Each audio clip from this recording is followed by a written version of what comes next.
So I'm with Mr. E.A. Guzman. Quick question, Mr. E.A. Kaiinisan o kagigiliwan ka dito sa Lilet Matias? Nako, unahin ko na yung kaiinisan. Pagkatapos nun, kagigiliwan. Kababaliwan, kagigiliwan. Kababaliwan. Real life yung kababaliwan. In love na in love, grabe guys. Ano siya? Blooming. Thank you. Congratulations. Thank you dahil kay Sharon. Babalabas ay wala pala. Hindi ko na pala sa puso. For me, yung ginawa kong proseso kasi is nagtiwala kay Sharon. Pinangawakan ko yung promises sa akin and yung love talaga and respect. Dalawa po yan talaga, love and respect. Yun talaga yung nangimabaw sa akin.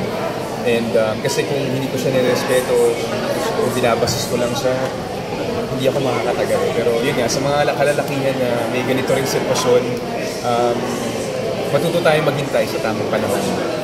And pag naman nandun na tayo sa tamang panahon na yun, all worth it.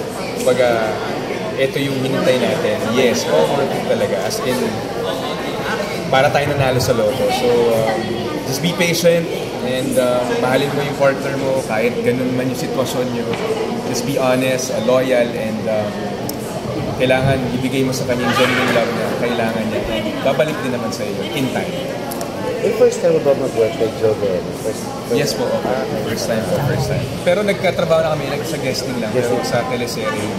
Sige, you can invite them to your show. Ayun mga kapuso, sana po panoorin at abangan nyo ang Lilet Matias, Attorney at Law sa March 4 na po yan, 3:20 PM sa GMA Afternoon Prime. Maraming salamat.